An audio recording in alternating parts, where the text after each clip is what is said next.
ನಾರಾಯಣಂ ಸುರಗುರುಂ ಜಗದೇಕನಾಥಂ ಭಕ್ತಪ್ರಿಯಂ ಸಕಲಲೋಕನಮಸ್ಕೃತಂಚ ತ್ರೈಗುಣ್ಯವರ್ಜ್ಯತಮಜಂ ವ್ಯಪಮಾದ್ಯಮೀಶಂ ವಂದೇ ಭವಘ್ನಂ ಅಮರಾಸುರಸಿದ್ಧವಂದ್ಯಂ ನಾರಾಯಣಂ ನಮಸ್ಕೃತ್ಯ ನರಂ ಚೈವ ನರೋತ್ತಮಂ ದೇವೀಂ ಸರಸ್ವತೀಂ ವ್ಯಾಸಂ ಸತ್ತತೋ ಜಯಮುದೀರಯೇತ್. ಶ್ರೀಗುರುಭ್ಯೋ ನಮಃ. ಸಮಃ. ಪರಮಾತ್ಮ ಎಲ್ಲರ ಜೊತೆಗೂ ಏಕರೂಪವಾಗಿಯೇ ವ್ಯವಹಾರ ಮಾಡುವವನು ಅಂತ. ಸಾಮಾನ್ಯವಾಗಿ ಡಿಸ್ಕ್ರಿಮಿನೇಷನ್ ಅನ್ನುವಂಥದ್ದನ್ನು ಮಾಡಬೇಕು ಅಂತ ಇದ್ದರೆ ಅದರ ಹಿನ್ನೆಲೆಯಲ್ಲಿ ಸ್ವಾರ್ಥ ಚಿಂತನೆ ಇರ್ತದೆ. ತಮ್ಮ ಲಾಭದ ಬಗ್ಗೆ ನೋಡ್ತಾರೆ. ಅಂದರೆ ಇನ್ನು ಮುಂದೆ ಇವನಿಂದ ನನಗೆ ಪ್ರಯೋಜನ ಆಗಬಹುದು ಅನ್ನುವಂತಹ ನಿರೀಕ್ಷೆ ಆದರೆ, ಮತ್ತು ಕೆಲವರಿಗೆ ನನಗೆ ಈತನಿಂದ ಪ್ರಯೋಜನ ಆಗಿದೆ ಅನ್ನುವಂತಹ ಒಂದು ಕೃತಜ್ಞತೆ ಇರ್ತದೆ. ಅಥವಾ ತನಗೆ ಬೇರೆ ಯಾವುದೋ ರೀತಿಯಲ್ಲಿ ಇವನು ಸಹಾಯಕ್ಕೆ ಒದಗ್ತಾ ಇದ್ದಾನೆ ಸದ್ಯದಲ್ಲಿ ಅನ್ನುವಂತಹ ಭೂತ ಭವಿಷ್ಯ ವರ್ತಮಾನ ಕಾಲದ ಯಾವುದೋ ಒಂದು ಅವಲಂಬನೆ ಅಥವಾ ನಿರೀಕ್ಷೆ ಅನ್ನುವಂಥದ್ದು ಇರುತ್ತದೆ. ಹಾಗಾಗಿ ಅದಕ್ಕೆ ಬೇಕಾದ ಹಾಗೆ ತಾರತಮ್ಯಗಳನ್ನು ವ್ಯತ್ಯಾಸಗಳನ್ನು ಮಾಡಿಕೊಂಡು ಹತ್ತಿರ ದೂರ ಮಾಡಿಕೊಳ್ಳುವಂತಹ ಅನೇಕ ಉದಾಹರಣೆಗಳನ್ನು ನಾವು ಲೋಕದಲ್ಲಿ ನೋಡಬಹುದು. ಪರಮಾತ್ಮ ಇಡೀ ಲೋಕ ವ್ಯವಹಾರದಲ್ಲಿ ಸಮಸ್ತ ಜೀವರಾಶಿಗಳಿಗೂ ಕೂಡ ಒದಗಿಸಿಕೊಡುವಂತಹ ಸೌಲಭ್ಯ ಸೌಕರ್ಯಗಳು, ಅನುಗ್ರಹ ಮಾಡುವಂಥದ್ದು, ಇದರ ಹಿನ್ನೆಲೆಯಲ್ಲಿ ಅವನಿಗೆ ಯಾವ ಲಾಭದ ನಿರೀಕ್ಷೆ ಇದೆ ಅಂತ ನೋಡಿ. ಯಾರಿಂದಲೂ ಏನು ಅವನಿಗೆ ಆಗಬೇಕಾಗಿಲ್ಲ. ಹಾಗಾಗಿ ಎಲ್ಲರ ಜೊತೆಗಿನ ಪರಮಾತ್ಮನ ಯಾವುದೆಲ್ಲ ಕ್ರಿಯೆಗಳು ನೋಡಿ, ಅವನ ಮುಖೇನವೇ ಎಲ್ಲವೂ ನಡಿಬೇಕಲ್ಲ. ಅವನಿಲ್ಲದೆ ಯಾವುದೂ ಆಗಲಿಕ್ಕೆ ಸಾಧ್ಯವೇ ಇಲ್ಲ. ಇಂದ್ರಿಯಗಳು ಮನಸ್ಸು ಬುದ್ಧಿಯನ್ನು ಯೋ ಬುದ್ಧೇ ಪರದಸ್ತು ಸಹ ಅಂತ ಬುದ್ಧಿಯನ್ನೂ ನಿಯಂತ್ರಿಸುವಂತಹ ಅಮೋಘವಾದಂತಹ ಪರಮಾತ್ಮನ ಸ್ವರೂಪ ಅದು. ಹಾಗಾಗಿ ಪ್ರತಿಯೊಂದು ಜೀವರಾಶಿಯ ಪ್ರತಿಯೊಂದು ಚೇತನದ ಹಿನ್ನೆಲೆಯಲ್ಲಿಯೂ ಯಾವುದೇ ಚಟುವಟಿಕೆ ನಡೆಯಬೇಕಾದರೂ ಅದು ದೇವತೆಯೇ ಇರಲಿ, ಬೇರೆ ಯಾವುದೇ ಒಂದು ಕೇಟಗರಿಯ ಚೇತನವೇ ಇರಲಿ, ಪರಮಾತ್ಮನೇ ನಡೆಸಬೇಕಲ್ಲ. ಉದ್ದೇಶ ಏನಿದೆ? ಏನೂ ಇಲ್ಲ. ಯಾವ ಲಾಭದ ನಿರೀಕ್ಷೆಯೂ ಇಲ್ಲ.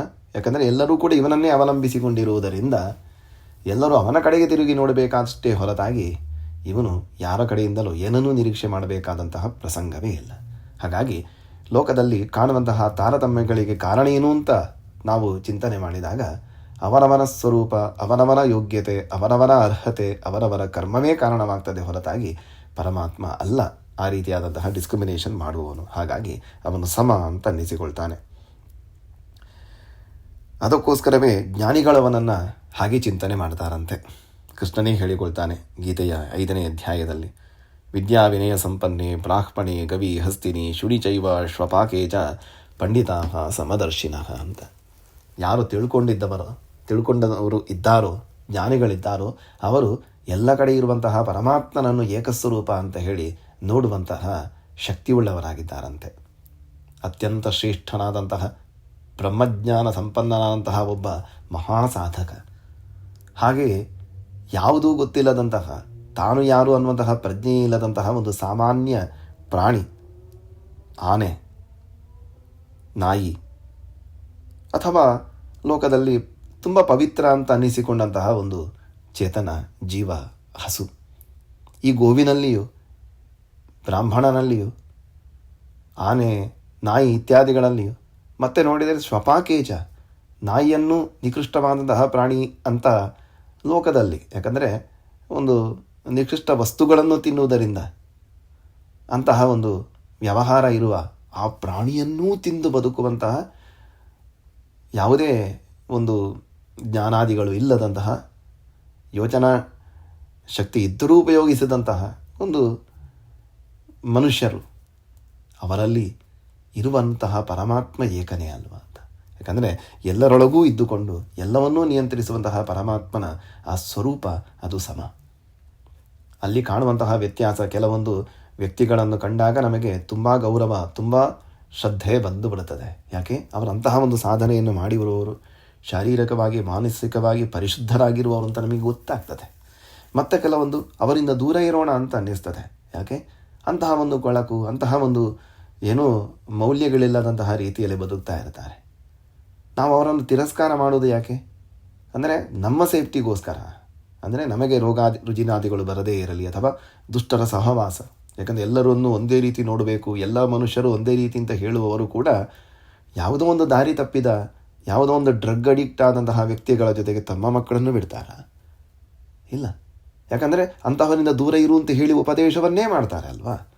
ಹಾಗಾಗಿ ಅಂತಹವರಿಂದ ದೂರ ಇರಬೇಕು ಅಂದರೆ ಏನು? ಅವರ ವ್ಯಕ್ತಿತ್ವದಿಂದ ಅದರಿಂದ ನಮಗೆ ದೋಷ ಆಗದಿರಲಿ ಅಂತ ಅಷ್ಟೇ ಹೊರತಾಗಿ ಅವನಿಗೆ ಅನ್ನದಾನಾದಿ ಎಲ್ಲ ಸೌಲಭ್ಯಗಳನ್ನು ಕೊಡಬೇಕಾದರೆ, ಅವರ ಜೊತೆಗೆ ಕರುಣೆಯನ್ನು ತೋರಿಸಬೇಕಾದರೆ, ಏನು ಸಹಾನುಭೂತಿಯನ್ನು ತೋರಿಸಬೇಕಾದರೆ ಆಗ ನಮಗೆ ಆ ದೃಷ್ಟಿಯಲ್ಲಿರೋ ಒಂದೇ ರೀತಿ ಅಂತ ಅನ್ನಿಸ್ತಾರೆ.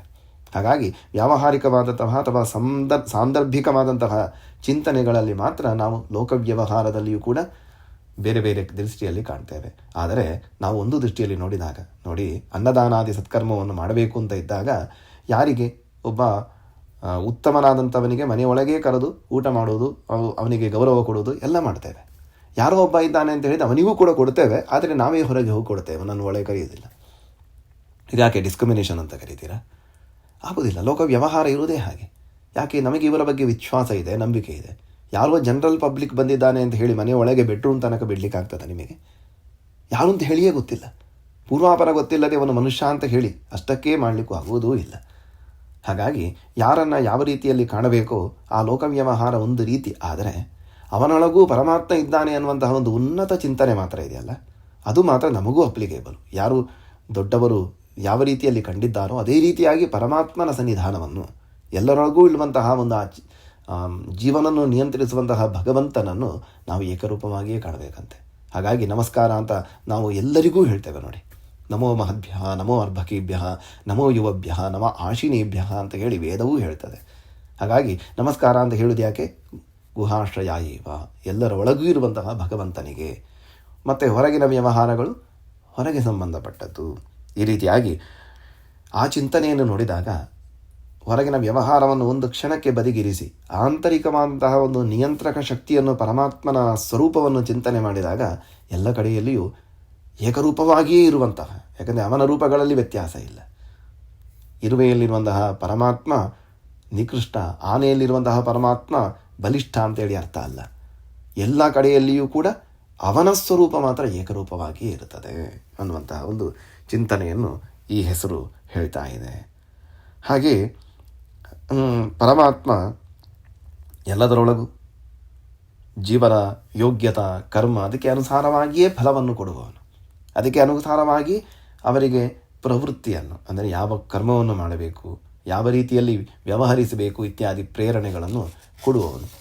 ಮತ್ತು ಕೆಲವೊಂದು ಪ್ರಶ್ನೆಗಳನ್ನು ನಾವು ಅರ್ಥ ಮಾಡಿಕೊಳ್ಳಿಕ್ಕೂ ಆಗುವುದಿಲ್ಲ. ಅಂದರೆ ಅನ್ನಿಸ್ತದೆ, ಯಾಕೆ ಮಾತ್ರ ಇಷ್ಟೊಂದು ಒಂದು ಸಾಧನೆಯನ್ನು ಮಾಡಿ ಅಥವಾ ಒಳ್ಳೆಯ ಹೆಸರನ್ನು ಪಡೆದು ಮೇಲೆ ಬಂದ? ಉದಾಹರಣೆಗೆ ಒಂದೇ ರೀತಿಯ ಸಾಧನೆಯನ್ನು ಮಾಡ್ತಾ ಇರುವವರಲ್ಲಿ ಈಗ ನಾವು ಈಗಿನ ಕಾಲದ ಸೋಷಿಯಲ್ ಮೀಡಿಯಾಗಳಲ್ಲಿ ಅಥವಾ ಬೇರೆ ಯಾವುದೋ ಒಂದು ದೃಶ್ಯ ಮಾಧ್ಯಮಗಳಲ್ಲಿ ಎಲ್ಲ ನೋಡುವಾಗ ಸಡನ್ನಾಗಿ ಒಬ್ಬರು ಹೈಲೈಟ್ ಆದಾಗೆ ಕಾಣ್ತಾರೆ. ಹಾಡು ಹೇಳುವವರು ಅಂತ ಇಟ್ಟುಕೊಳ್ಳೋಣ. ಅದಕ್ಕಿಂತ ಚೆನ್ನಾಗಿ ಹಾಡು ಹೇಳುವವರು ಬೇರೆಯವರು ಇರ್ಬೋದು. ಇವರು ಮಾತ್ರ ಯಾಕೆ ಹಾಗೆ ಮೇಲೆ ಹೋಗಿಬಿಟ್ರು ಗೊತ್ತಿಲ್ಲ. ಯಾಕೆ ಅಂತ ಹೇಳಿದರೆ ಪರಮಾತ್ಮ ಅವರಿಗೆ ಅಂಥ ಅವಕಾಶವನ್ನು ಕೊಟ್ಟ. ಕಾರಣ ನಮಗೆ ಗೊತ್ತಿಲ್ಲ. ಇವರನ್ನು ಬಿಟ್ಟು ಅವರನ್ನೇ ಯಾಕೆ ಸೆಲೆಕ್ಟ್ ಮಾಡಿದ ನಮಗೆ ಗೊತ್ತಿಲ್ಲ ಹೊರತಾಗಿ ಕಾರಣ ಇಲ್ಲ ಅಂತ ಅರ್ಥ ಅಲ್ಲ, ಅವನಿಗೆ ಗೊತ್ತಿದೆ. ಅದಕ್ಕೋಸ್ಕರ ಆ ಒಂದು ಕರ್ಮ ಅಥವಾ ಕಾಲ ಪಕ್ವವಾದಾಗ, ಕರ್ಮ ಅನ್ನುವಂಥದ್ದು ಮೆಚ್ಯೂರ್ ಆದಾಗ, ನಾವು ಯಾವುದೋ ಒಂದು ಇನ್ವೆಸ್ಟ್ಮೆಂಟ್ ಮಾಡಿದ್ದು ಯಾವತ್ತೋ ಒಂದು ಮೆಚ್ಯೂರ್ ಆಗಿ ನಮಗೆ ದೊಡ್ಡ ಅಮೌಂಟ್ ದುಡ್ಡು ಬರೋದಿಲ್ವ, ಹಾಗೆ ಅದಕ್ಕೊಂದು ನ್ಯಾಯ ಇದೆ.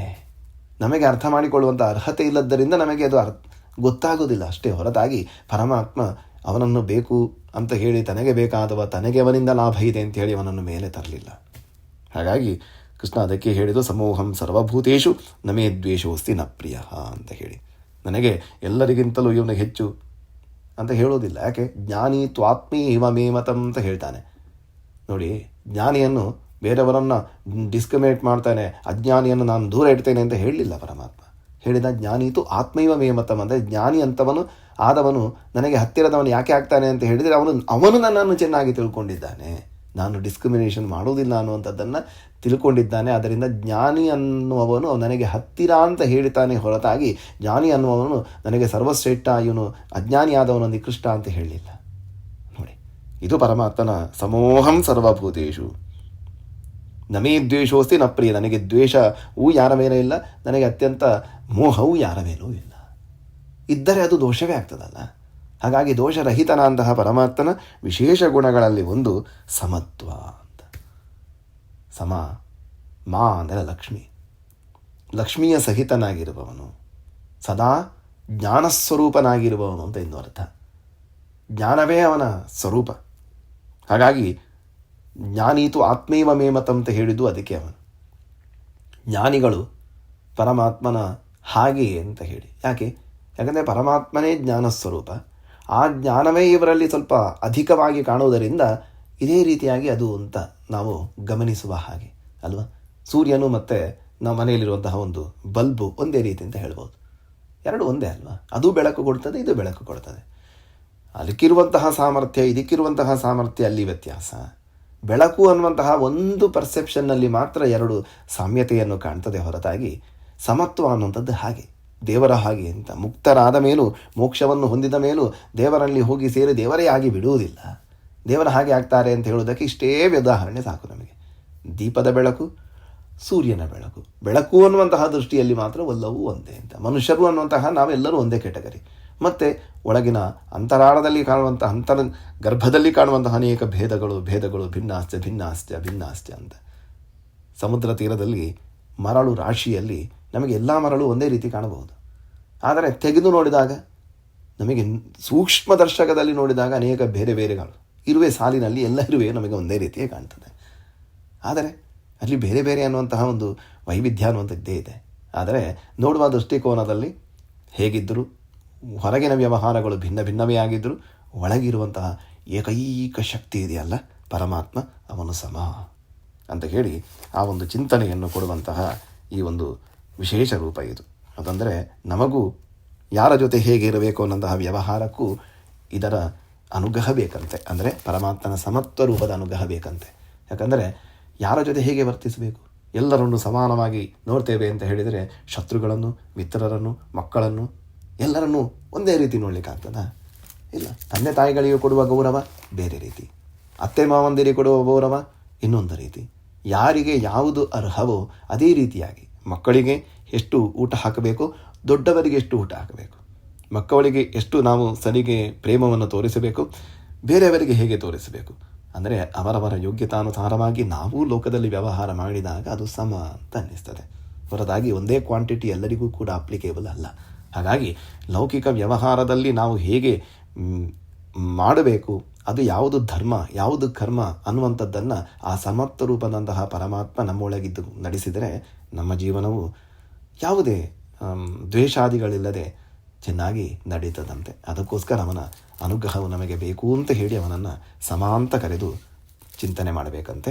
ಕೃಷ್ಣಾರ್ಪಣಂ.